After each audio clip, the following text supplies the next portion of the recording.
नमस्कार दोस्तों, मैं आपके स्टोरी टेलर हूँ डॉक्टर श्रद्धा शहाणे। हर हफ्ते सुनो एक कहानी श्रृंखला में आज आपको वृंदावन लाल वर्मा द्वारा लिखित कहानी इंद्र का अचूक हथियार सुना रही हूँ। इस कहानी के माध्यम से लेखक ने एक अप्रतिम सीख हम सबको दी है, जिसमें यह बताया गया है कि यदि व्यक्ति अपने अंदर के अहंकार को खत्म कर दे तभी वह सर्वश्रेष्ठ हो सकता है। यदि आपको यह कहानी सुनने में अच्छी लगे तो ज़रूर किसी पास की लाइब्रेरी में जाकर इसे पढ़ने का प्रयास कीजिएगा। और आपसे यह भी निवेदन है कि मेरे चैनल को अधिक से अधिक सब्सक्राइब करें, कहानियों को अपने मित्रों को अधिक से अधिक शेयर करें और कहानी के अच्छे या बुरे लगने पर रिव्यूज़ कमेंट बॉक्स में ज़रूर डालें। तपस्वी की साधना की जो प्रतिक्रिया हुई उससे इंद्र का इंद्रासन डगमगाने लगा। तपस्या भंग करने के उपकरण इंद्र के हाथ में थे ही उसने प्रयुक्त किए।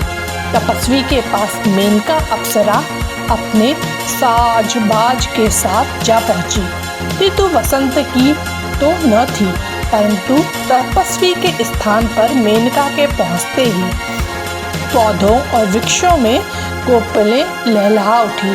रंग बिरंगी कलियों ने उन कोपलों के आसपास नए नए रंग बिखेरे और मन को नचाने वाले रूप सवार दिए। कोयल कूकी, बुलबुल ने हूक लगाई। तपस्वी ध्यानमग्न था। उसकी आंखें खुल गईं, कलियां खिल पड़ी, कोयले और बुलबुलें गा गा कर नाचने लगी। तपस्वी ने देखा कि अनन्य सुंदरी मेनका भी नाच रही है।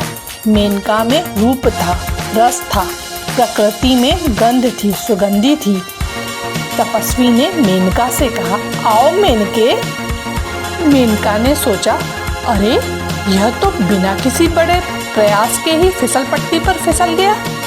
मेनका उसके पास जा पहुंची। कुछ समय उपरांत मेनका ने इंद्र को अपनी करामात की सूचना दी, परंतु इंद्र प्रसन्न नहीं हुआ। उसका आसन अब भी डावाडोल था। इंद्र ने फिर और कई अप्सराएं भेजी।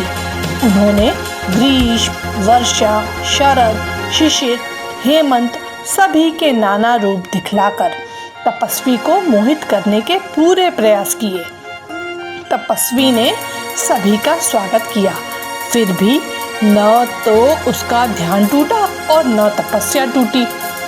इंद्र का आसन हिलता डोलता ही रहा। इंद्र ने दूसरे उपकरणों का प्रयोग किया। उसने तपस्वी के पास एक निंदक भेजा।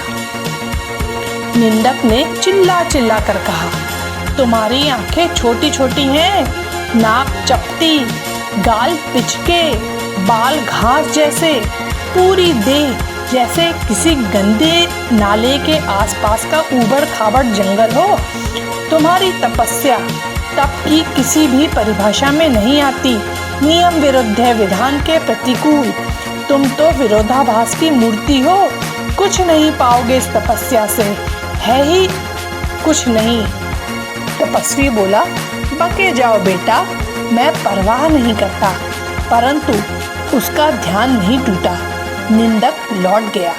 इंद्र को अपनी कार्यवाही का समाचार दिया। इंद्रासन अब भी हिल रहा था, परंतु इंद्र निराश नहीं हुआ। उसने सोच विचार कर अपने एक गण को भेजा जिसका नाम अहंकार था। तपस्वी के पास अहंकार पहुंचा और उससे संबोधन किया। हा हा हा, क्या कहना है आपके सौंदर्य का। देह क्या है जैसे ब्रह्मा ने किसी साँचे में ढाली हो। आपकी तपस्या का विधान सारे विश्व में अनुपम है। इस प्रकार के तप की पहले किसी ने कल्पना ही नहीं की थी। आपके तप तेज ने वसंत और अप्सराओं को ऐसे पचा लिया जैसे कोई पानी पी जाता हो। आपकी तपस्या के शौर्य ने विश्व भर में वाह वाह की झड़ी लगवा दी है। आप सारी मानव जाति के लिए उदाहरण बन गए हैं। कलाकार आपकी आराधना कर रहे हैं और अनंत काल तक करते रहेंगे। तपस्वी की आंखें खुली। अहंकार उसके भीतर समा गया था। तपस्वी ने सोचा, मुझसे बढ़कर कोई नहीं, और उसी क्षण तपस्वी लड़खड़ा कर गिर पड़ा।